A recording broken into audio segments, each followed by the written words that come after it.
Começando então a última parte da nossa série aqui de sites estáticos com Vue.js. A gente já passou por toda a parte mais básica, né? De a gente instalar as dependências do Gridsom, a gente viu como é que funciona a estrutura de páginas dele, estrutura de arquivos, a gente viu como é que funciona a Tailwind, que é um dos frameworks CSS mais usado com ele. A gente deu uma olhada no próprio Vue.js, em como que funciona a parte de reatividade, que é o coração do framework. A gente viu também como é que funciona o GraphQL dentro do Gridsom para a gente fazer consultas em APIs externas, né? A gente deu o exemplo lá com a planilha do Google, que funcionou certinho.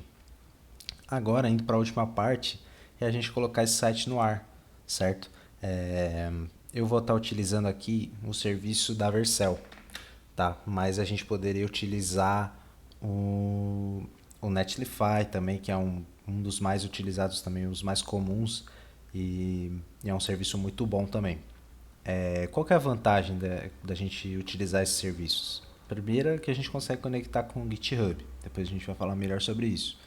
E segundo, que se a gente tiver um projeto pequeno, a gente consegue fazer essa hospedagem gratuitamente, certo? Lá no começo da série, eu falei que tu precisava ter um domínio para fazer isso gratuitamente, mas nem isso precisa, certo? O problema é que ele vai ficar ali como o nome do projeto .vercel.app, né? Não vai ficar com o teu domínio principal.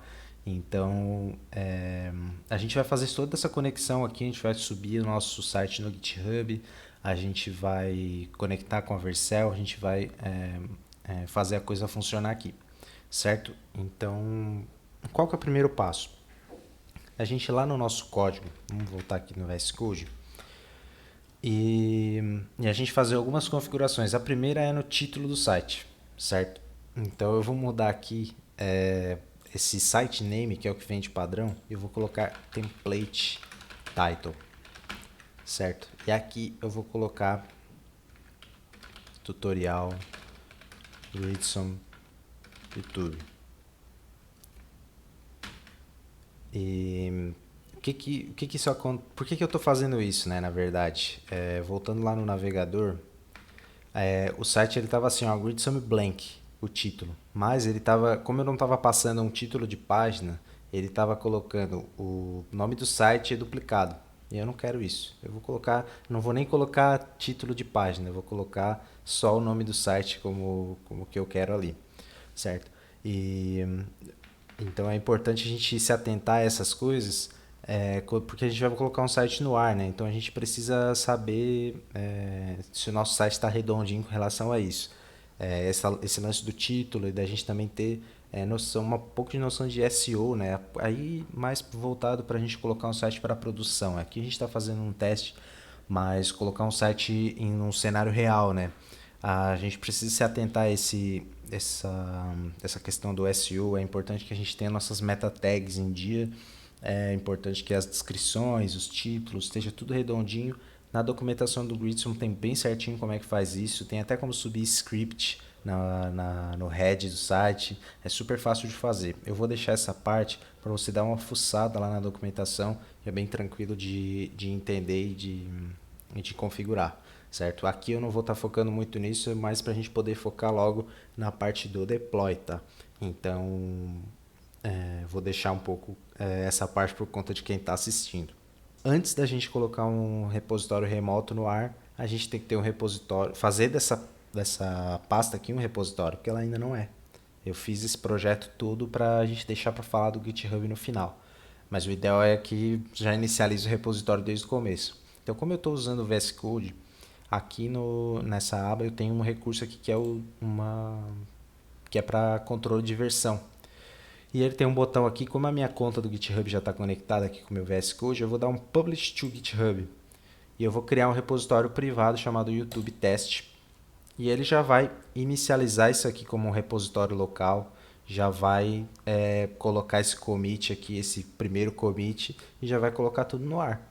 Ele já vai colocar tudo no GitHub, né? Não vai estar disponível ainda para a gente visualizar lá na web, certo? Então aqui ele dá um aviso, successfully published the repository on GitHub, e se eu quiser eu posso visualizar ele lá no GitHub mesmo, certo? Então eu já tenho esse repositório aqui.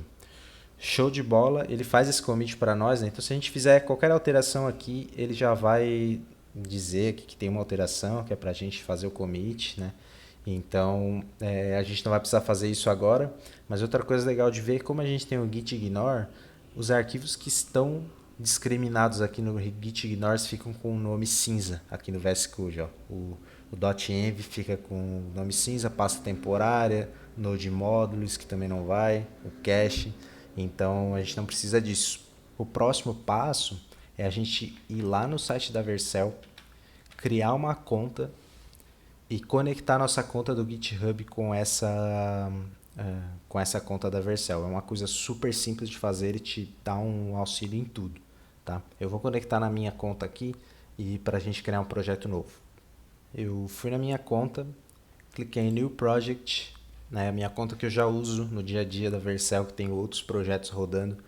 Fui em New Project e aqui ele pergunta se eu quero clonar um template que já existe de um site.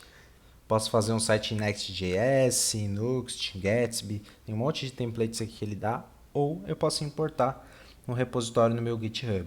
Tá, então eu vou clicar aqui em Import no YouTube Test, que é o nosso repositório aqui, e vou selecionar minha conta pessoal. O nome do projeto vai ser YouTube Test mesmo. Ele já detectou que é um projeto Gridson. E aqui a gente tem algumas opções que a gente pode colocar, né? A gente pode colocar o nosso próprio comando aqui mas ele já detecta que é o Gridson Build. E aqui ele tem um recurso que é de variáveis de ambiente. Porque lá no GitHub a gente não levou o nosso arquivo .env, certo? Então a gente precisa dizer para a Vercel quais são essas variáveis de ambiente, certo? Então a gente faz isso aqui no momento da criação do projeto, certo? Eu vou colocar aqui o meu Google API Key e vou colar minha chave de API do Google aqui e depois vou dar um deploy. Coloquei a minha chave de API do Google ali, vou clicar em deploy e a gente já vai botar esse site no ar. Ele só vai fazer a etapa de build agora, né? E ele dá inclusive um log aqui para nós. Analyze Source Code, instala em Build Runtime, ele vai começar a instalar as dependências também, porque a gente tem um package JSON, ele detectou aqui, ó, detect package JSON, e ele vai começar a instalar todos os módulos que a gente instalou lá com npm, e esse processo pode demorar um pouquinho, mas é só esse primeiro processo, porque ele não vai precisar instalar os módulos, os node módulos toda vez, né? É só nesse primeiro momento aqui que a gente está fazendo o primeiro deploy. Instalou os node módulos, está fazendo já rodou aqui o comando Gridson Build que eu falei para vocês lá no começo e está rodando igual a gente viu no VS Code aqui quando ele compila o site, exatamente a mesma coisa, só que aqui ele não está colocando um servidor local, né? Ele está fazendo a parte da build mesmo ali para a produção. A build está completa, aqui ele mostra que foi feito em 50 segundos. E aí depois que está completa ele te dá um parabéns aqui, o site deles é bem legal. E ele pergunta se tu quer visitar ou se tu quer ir para o teu dashboard. Eu vou clicar aqui em visitar para a gente visualizar. E está aqui no ar. YouTube Test Vercel App está funcionando, está certinho. Tudo que a gente programou lá já tá aqui no ar rodando. Só o título aqui acabou bugando, né? Mas tentei arrumar e acabei bugando. Mas não tem problema, a gente conseguiu ver aqui que com pouquíssima coisa a gente consegue colocar um site no ar, certo? Então, tem outras coisas que a gente pode mexer aqui no nosso dashboard. Eu vou abrir aqui o nosso dashboard desse projeto. E que a gente pode conectar com o domínio, a gente pode clicar aqui em View Domains e ele vai dar um apontamento para nós, né? A gente clica aqui, vamos supor que eu quero colocar aqui o meu domínio youtube.tutorial.com, algo assim. E ele vai te dar um registro, né? Um registro A que tu tem que apontar lá no teu registrador de domínio para aquele IP que ele vai dar ali também, que é o IP da Vercel. E aí ele vai conectar aqui também, é super rápido, funciona muito rápido mesmo. E o site já está aqui no ar, já está funcionando. Cada vez que a gente fizer um commit, inclusive vamos testar exatamente isso agora. Vamos vir aqui para o VS Code novamente E vamos fazer uma modificação aleatória aqui. Vamos tentar resolver aquele lance do título lá. Eu acho que é porque eu botei ao contrário, que acho que é title template. Eu acho que é isso. Modifiquei o readsome config, ele já deu aqui que tem uma alteração que foi modificado. Eu vou dar um stage out changes e todas essas mudanças aqui eu já estou querendo colocar em produção. Vou botar fixed readsome, fixed title configuration. Vou dar um commit. Esse commit aqui não é lá no GitHub ainda, é o commit local aqui. Vou vir aqui, vou dar um push. E ele vai agora pegar tudo que está nesse repositório local aqui nosso e vai persistir lá no GitHub. Assim que ele fizer isso, que ele fizer essa persistência, eu acredito que já foi, ele vai detectar lá na Vercel, quase que instantaneamente. Então vamos voltar lá para ver. Ó, just now building, ele já detectou que teve uma mudança no GitHub e já deu até o nome que eu botei lá no commit, já está construindo o site novamente. E isso aqui, essa interface deles também é totalmente reativa. Ele não atualiza para mostrar que já está tudo certo. Ele vai mostrar aqui para nós assim que tiver já no ar rodando novamente. A Vercel é um sistema muito robusto. É um sistema que, caso dê algum problema numa build aqui, que vamos supor que eu mudei algum código e deu algum bug, ele não vai conseguir construir o site. Ele não vai tirar o site do ar. Ele vai continuar exibindo o outro deploy, o último deploy que deu certo. Então, é um sistema super confiável e extremamente pronto para utilizar em produção. E a principal vantagem dele, qual que é? Ó, vamos ver se funcionou aqui, vamos atualizar a página. Tutorial Gridson YouTube. Eu realmente tinha digitado errado lá a propriedade do Gridson Config. Mas já está funcionando e consertamos o título. E qual que é a principal vantagem disso aqui, desse serviço? Ele é totalmente gratuito se a conta não consumir mais do que 100 GB de banda por mês. Tá? Um site médio, assim, ele deve consumir no máximo, do máximo, uns 25, 30 GB de banda por mês, tá? Então, a gente não precisa mais se preocupar com todo aquele lance de custo de hospedagem. A gente pode botar projetos pequenos no ar sem nenhum problema. Aqui vocês viram que deu tudo certo, que está tudo funcionando, aquele sitezinho simples que a gente fez ali só para brincar. Para fazer um site, é isso que a gente precisa. Não precisa ir muito além. O básico que a gente tem, que a gente deveria ter, eu acabei abordando tudo nessa série.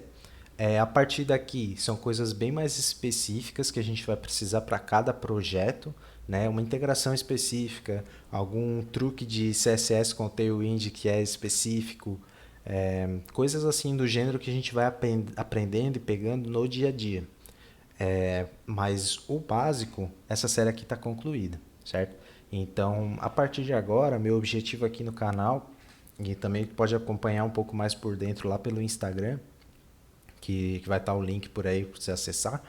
Mas o meu objetivo aqui é postar novos tutoriais um pouco mais específicos e um pouco mais curtos também. Não precisar necessariamente fazer uma série grande como essa. É só para a gente ter noção aqui do básico primeiro, para a partir daqui eu conseguir fazer os tutoriais certinho, sem precisar me preocupar em explicar esse básico, certo? Então, espero que tenha gostado da série. Se assistiu tudo, muito obrigado por ter assistido. É, Espero que seja uma série boa o suficiente para te fazer querer compartilhar ela com outras pessoas e que as outras pessoas vão querer aprender também e vão querer aprender a fazer sites estáticos e fazer outras coisas com Vue.js, que é um framework fantástico e muito fácil de usar, muito fácil de passar a usar esse tipo de recurso no desenvolvimento web, muito amigável de começar a desenvolver. Vocês puderam ver nessa série aqui, super curta e gravada até de maneira um pouco improvisada aqui por mim, mas deu para ter uma noção legal, deu para aprender como que se faz site e eu gostei muito de fazer. Espero poder fazer vários outros tutoriais. Se inscreve aí no canal para receber todos os outros conteúdos que eu for postar. Me segue lá no Instagram também, que lá eu vou estar gravando stories mais frequentemente, vou estar postando as coisas. E vou estar falando um pouco mais de como que é por trás das câmeras aqui por trás do computador. E a gente pode conversar lá de uma maneira mais efetiva também. Certo? Muito obrigado por ter assistido até aqui, muito obrigado por ter acompanhado. Espero que tenha aprendido, que tenha acrescentado mais no conhecimento. E até a próxima.